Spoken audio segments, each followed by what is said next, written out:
This is New Caledonia, a French overseas territory. Once a paradise, it is now facing a growing healthcare crisis. Clinics and hospitals are shutting their doors, and those in need of care are being left behind. If something happens, an emergency or anything, then that's it for me. A year after the unrest, the island has become a medical desert. Here in the remote Cumac region, some 30,000 people are now without a functioning hospital. The mayor says the situation is devastating.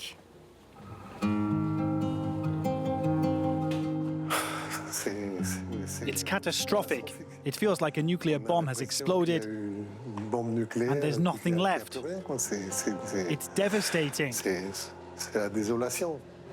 The hospital and its emergency department have been closed for 5 months. Many doctors have returned to mainland France or have been reassigned to other hospitals across the island. Today we're short 3 doctors and 7 nurses. If we had them, we could reopen the hospital and the emergency unit. The health authorities have yet to announce a reopening date. In May 2024, New Caledonia experienced widespread unrest. Shops were looted and healthcare workers feared for their safety. At least 100 doctors left and even more nurses. In the town of Monnier, the hospital has shut its doors too. This health centre remains open, but with no GP. Just one midwife who does far more than her usual role. Hello, anyone need a blood test? This morning, she's taking a dozen blood samples. Only Elodie takes the blood samples for the whole week. She also applies dressings and issues prescriptions for antibiotics. What would happen if you didn't do it? Well, I don't know who would. There's hardly anyone left. At times, events take a dramatic turn. You're looking much better than last time. How are you feeling? 2 weeks ago, this patient collapsed in the practice. It was really scary. What scared you? I could have died that day. If she hadn't had the right equipment to keep me alive until the emergency services arrived. She suffered a severe hemorrhage. The midwife placed her on IV and applied pressure to the wound for 4 hours until the medics finally arrived. That day I was an ER nurse and a bit stressed too, because that's not normally my role. But I'm like the patients. I adapt, I become resilient, because otherwise it's burnout. So we accept it and we do the best we can for the patients. The midwife worked free of charge and well beyond her field of expertise. Rebuilding New Caledonia's health system is now a key priority. In Cumac, one hospital may have found part of the answer by turning to French-speaking doctors from abroad. So this is your new office? Yes, hello.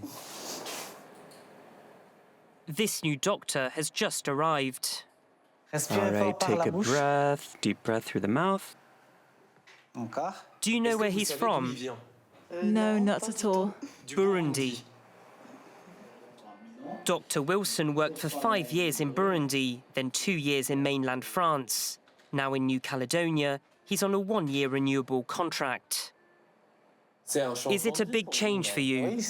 Oh, yes, of course, but I like it. It's a lovely place. So here I am.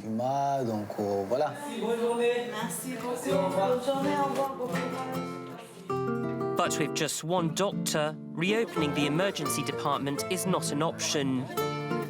So locals are taking matters into their own hands. Le pilier de l'association, Dr Achard, mon collègue de Caledonia. Doctors, both active and retired, along with firefighters, have created a volunteer-run emergency department. They even have their own ambulance. This was originally a fishing bag for storing lures, but we've converted it into an emergency dressing kit. A dressing kit? Yes, a dressing kit. These carers also offer free training to local volunteers. Despite learning the basics, they remain concerned. Do you feel ready? Yes. As long as Kevin's with us.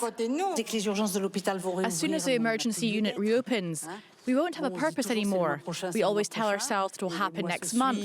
But as the months go by, we're still here. But you remain hopeful. But we remain hopeful, and I tell myself that everyone will have been trained and will be able to make use of it in their everyday life. New Caledonia's health system was already struggling before last year's unrest. Now it has crumbled, or perhaps even collapsed, and things could get worse. A recent study suggests that 1 in 2 healthcare workers might still leave the island.